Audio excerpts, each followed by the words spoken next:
Hey, what's up, folks, and welcome back for another review of the series, The Baby, episode 3, Bulldozer Zero. And you're here to break this episode down for you, and hopefully you've been enjoying the series thus far.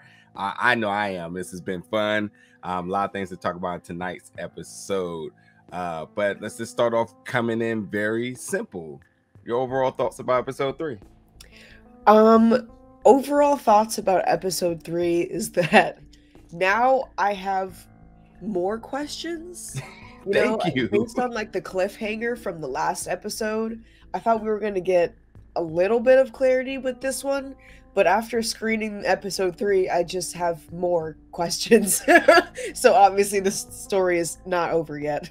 Yes, that's exactly my thoughts. Like, I thought with Mrs. Eaves coming in, and now we're like, okay, there's this mystery woman who's been following her, who has information and whatnot, and the hard questions that I was expecting wasn't asked. Like, hey, like, you have like a complete catalog of generations of this baby, and you give that you were the one that gave the hard drive, so cool. We got that, but it's like, okay, so you don't quite agree with what she feels you should do with the baby initially, but like your next question should be like, okay, who the hell are you and how do you have all this information? You know what I mean?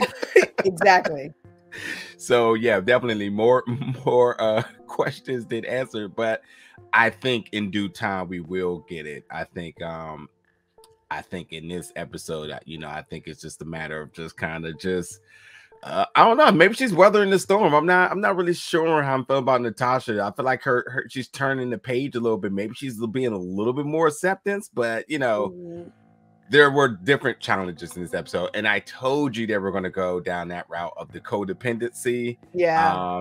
And because again, I didn't want to make it. I didn't want to state it like it has to be a partner or male figure within a baby's life, but there is that perception of like, well, this is what either a happy home looks like, or like this is how a functional relationship or whatever looks like. And like, the one mother, we'll talk about in a second, when she brought it up, I was like, see, that's like the perception of people saying like, well, yeah, if you had a blah blah blah, then it'll be much easier for you. It's like, that's not really so true. And also the other girl just said it too. Like, she said like, hey, her husband kind of comes home from work and kind of just whatever. And then she kind of feeds off his energy, and then she wants to bounce the baby head off the wall too. So that was pretty funny, actually. Yeah. So, but ultimately, Mrs. Eve planned and said, listen, I got the solution for this baby here. We kill it, things are good. However, we gotta have the element of surprise. So we gotta, get this baby to fall asleep, which is funny because I honestly did not think they were going to let this baby fall asleep at all. I thought it was going to be like the true essence of evil, where it's like, this baby does not sleep. Evil never sleeps. That's exactly forget about it, essentially. Yeah, but this show is very it talks in metaphors, and with this title being The Bulldozer, I give it to you here. I mean, what was your overall, and although they discussed what it meant in one's life, but what was your take of the bulldozer, and what does that mean in terms of being a parent? Well, first things first, I liked how this whole episode, this was the first episode that kind of commented on like a specific part of parenting, especially with like new parents, that is trying to get your kid to sleep.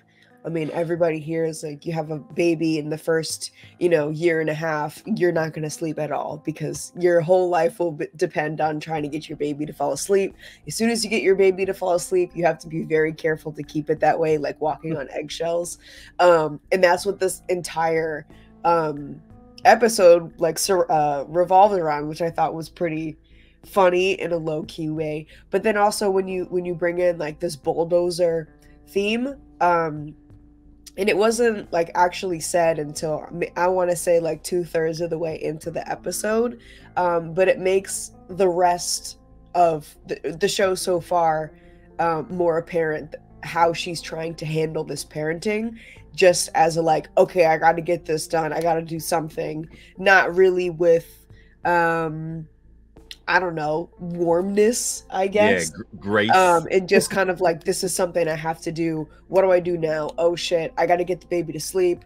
I got to change the baby's diaper. She was bulldozing through that as well.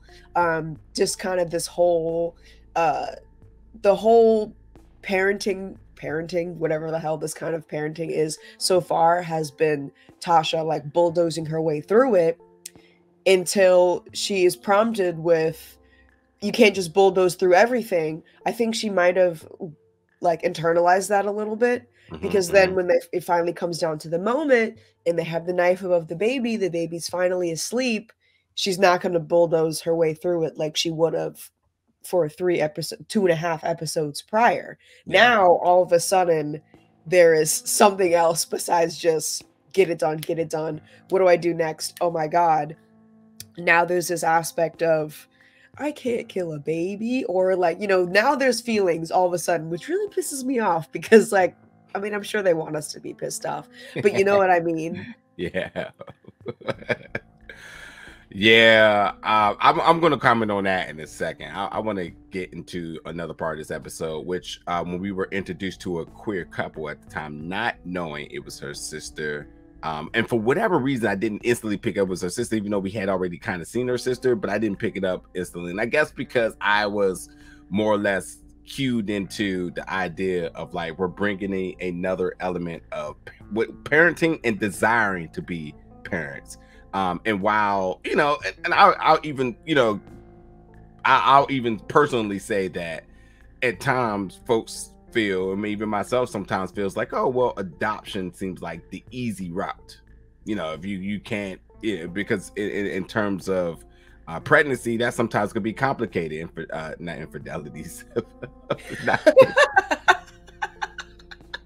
Not infidelities, entanglements. Yeah, not that, but in terms of people not being fertile, is where I was getting at, and any types of medical reasons as to why like natural birth or maternal birth is not easy, so some people's like, oh, I'll just adopt, and that is kind of a societal thing. It's like, well, I'll just adopt. But like this, I think, showed like the complications of it. And even you can be the most desirable couple, maybe it could be the most educated or most prepared, whatever it may be, but it still has its own challenges. And we see her sister Bobbi, who's preparing for this big social worker meeting to see if they're eligible to do so, or like an interview and whatnot. But while this was all happening, we'll come back to Natasha in a minute. She messages Natasha when Natasha finally re-meets with Mags, and she hadn't seen her sister in 3 years. And even though they had just recently talked, or she had recently reached out to her, this was like, hey, my sister, I haven't seen her in 3 years, but yeah, it's more or less on site. Like I got to see her. If there's an issue, I'm out there. You know what it is, whatever it may be, I'm out there for her. And that's when she realized, like, oh, whoops, that wasn't actually supposed to go to you. That was supposed to go to my partner, Sam. But we see the sister have like good banter with one another. They're sisters, not like how they played this in terms of like preparing for this meeting, kind of improvising with one another, airing out some laundry, shall I add as well too. Yeah. But it was all a thing. And I think the biggest thing, outside of just understanding the complete different dynamics between the sister, was that, well, Bobbi was able to get the baby to go to sleep. Yeah. What's your overall thoughts about that, and why Bobbi was able to just come in and execute without any issues at all? Well, clearly Bobbi's not trying to bulldoze her way through everything. So she has that like caring aspect that maybe was clicked in Tasha's mind after that moment, seeing how quickly Bobbi put the baby to sleep. There's also something here about like mending relationships. It's gonna come back. I have a very strong feeling that this theme is gonna come back, because that's what we opened with: rocky relationships, healing relationships. Now all of a sudden, a healed relationship can result in I mean, not a win, but a small win at that. Just the whole conflict of this episode up until this point has been put the baby to sleep. And she fixed a relationship. and then was able to, I guess, was kind of rewarded in doing that by finally getting the baby to go to sleep, but in turn unlocked that kind of more caring aspect that she saw in her sister, how bad she wanted a baby, and how, you know, if you put in a little bit more, I mean, excuse me for sounding like super freaking cheesy, but like put a little heart into it, and then it makes the journey a little bit easier. Yeah. Which is probably what the baby wants anyway, because then she couldn't, you know, muster up the guts to stab it in the end. So it's like, put the baby to sleep, gain a little sympathy for it. Now we're in this like weird teeter-totter, and there's going to be something about fixing relationships. I have a feeling that the theme of fixing relationships and handling this baby are going to be, it's going to be like a wishy-washy thing. I have a strong feeling. Yeah, I'm right on board with you on this one. I think the biggest thing was that, like, we noticed that with their desire to have the baby, even with Bobbi having her opportunity with the baby, it didn't become malicious, because we had determined before that the folks that kind of desire the baby ends up resulting to someone else's, you know, demise, and everyone won here. So, you know, I think that, again, I think it's another example of what it means to just be either parents or just what a home is. You know, if it's two sisters, if it's two lesbian women, you know, whatever it may be, like if you create this home, if you create the dynamic of the home, you are successful. You can be successful in responsibly raising a baby, even a demonic baby, if it has to be. And I think that's why, right, we didn't see that sinister side of the baby this entire episode, except for the one chick. But I think that, like, that's what they're trying to depict, is say, like, listen, you could be a single mother, it could be you and your siblings, it could be, you know, you and like I said, and your queer partner. It could be any of these things. It does not have to be, you know, a male and a female. And even if you thought that was the ideal way, you heard it in the commentary that, like, hey, it doesn't always work that way. Like, I know we're saying, like, oh, it could be so easy, and I know TV for years have always showed it that way, but, like, yeah. And also the baby wasn't rocking with that either. Like, hey, listen, don't be coming for my mom like that. You know what I mean? Like, I will snap your fingers, lady.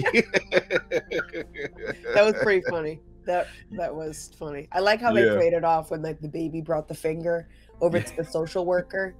It's almost like the baby was trying to, like, mess up that bag for her sister. I mean, besides the fact that her partner didn't show up, I'm interested in learning more about the partner. If Tosh is as shitty as a person as she is, and she thinks that her sister's partner is a bag of crap, like, I can only imagine what kind of chaos that this character can bring to the story when they're actually put in. It's going to be some sort of weird, I feel it. I have a feeling, strong feeling.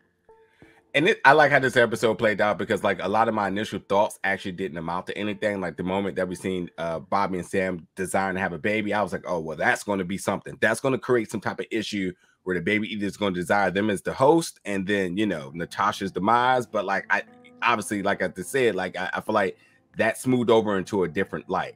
But going back to Max real quick, because I feel like we need to talk about this before we wrap up. Max and her group of friends, you know, her parent friends and whatnot, the moms, you know, and I get it, the bum group and whatever establishment they went into. I hope that was crazy. Yeah, that was like a Chuck E. Cheese on steroids. Exactly.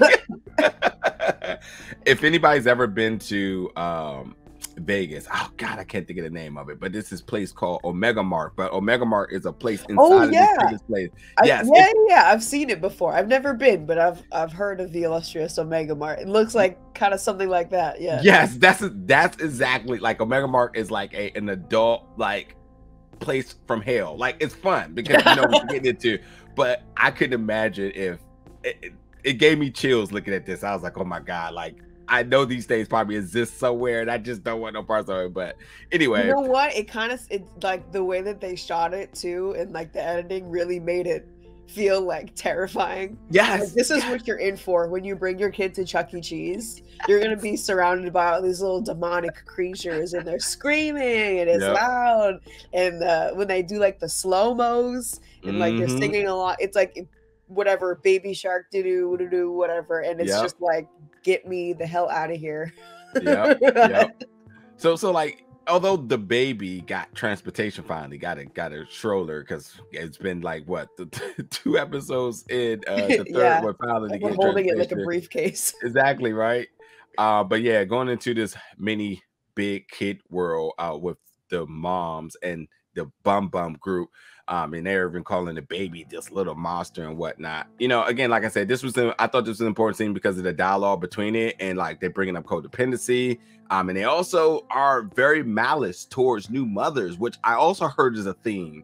You know, and it's weird because you think like everybody understands the struggles, but like we see how this lady clearly sees that she's struggling, and she's just completely trying to find ways to exile her. Just like, hey, your baby's making the other babies mad. That right there was this, I thought it was a way out of line comment, because it nothing to pick that.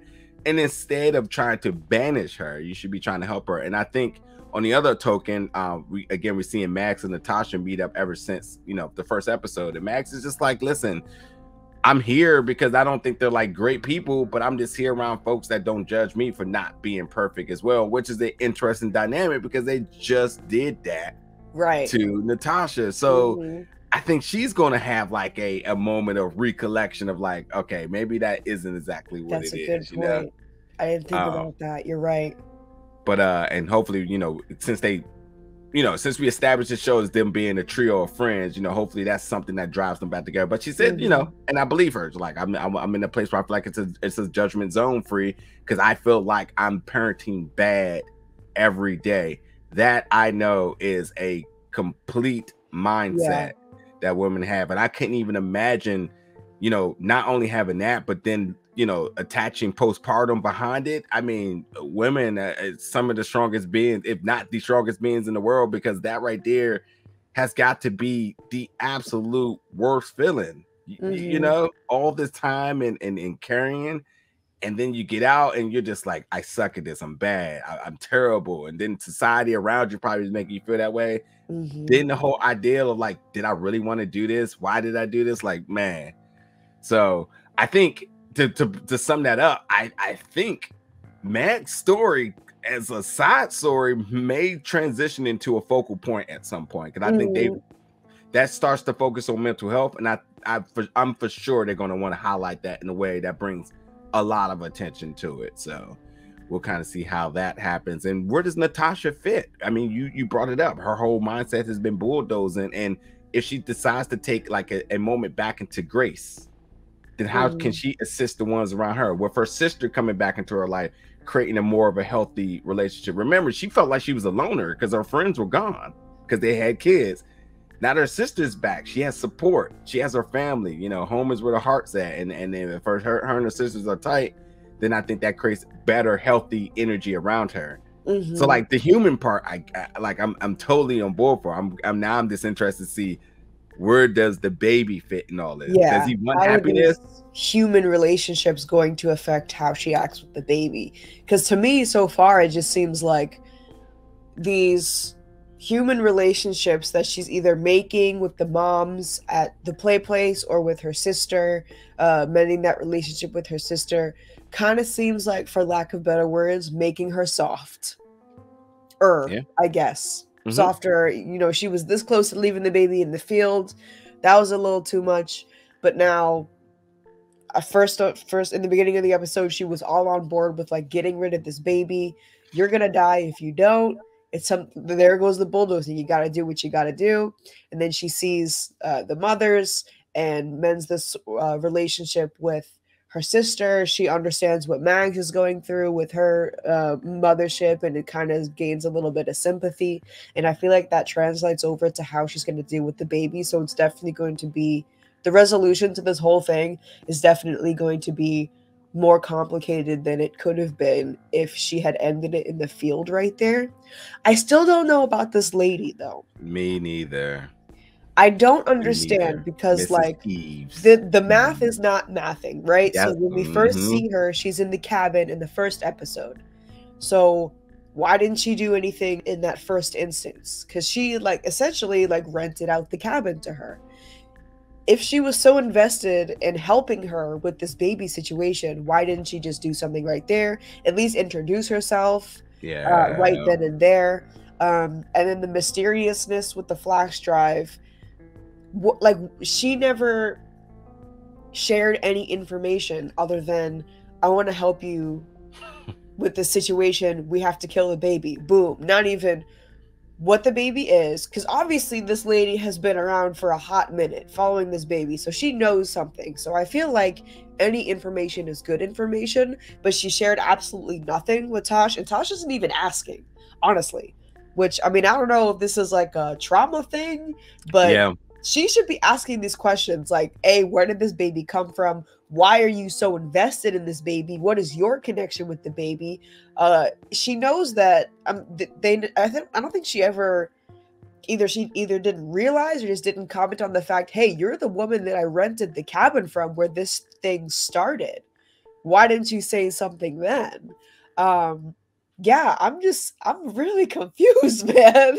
I'm really Yeah. confused. And I'm even thinking like, I don't know, maybe this could somehow circle back to that woman. Like she could be the start of this. And I guess Yes. maybe that's why she hasn't shared any information, because this is low key her doing, and she Yeah. wants to, I don't know, finish what she started, that old chestnut. Yeah. But we can only speculate so far. This episode kind of felt like a filler episode to kind of strengthen more characters, and show this kind of shift in Tasha's character. But in terms of the story, I don't think I can further speculate with anything that we were given in this episode for like what's going to happen down the line. Yeah, well said. Two things and then that's it for me. What I always forget the term. What do you call the sole survivor of a slasher? Oh, the final girl. The final girl. Thank you. That when you said that, it's the first thing I started thinking about. Was she like the original final girl, and then she either coming back trying to make do with everything, tried to break the chains, the revolving cycle? Is that the element that they're going with there? But like, it's hard to speculate, and I'm not going to add anything else on that. But I will that say would be interesting. Yeah, she was like the one that got away. Ooh. Yep. And then that just brings more questions. Why is the baby not like completely like, okay, wait a minute, why the hell you back? Yeah. So yeah. Why hasn't the baby killed her? Yeah. Because obviously the baby has no problem like chopping off fingers right and left, killing dogs, just can read the room.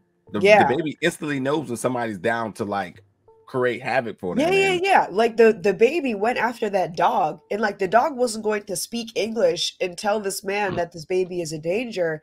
The dog just had a sense, and the baby was like, nah, this too much. You on my trail. Boom, smoked him. But this woman is like fighting around with a knife and is probably been following this baby for like 50 years now and doesn't have an inkling. Why is that? Yeah. Questions. And my last thing is I actually like the Kill Bill element of this, with them pursuing each other in the house. That was cool.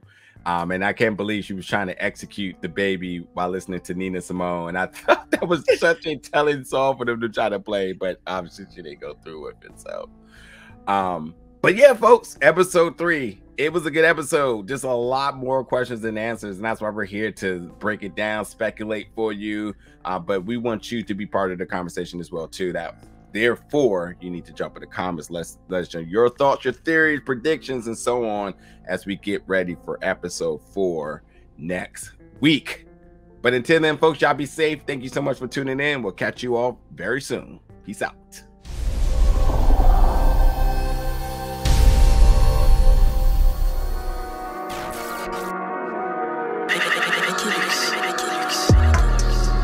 Big gold bell.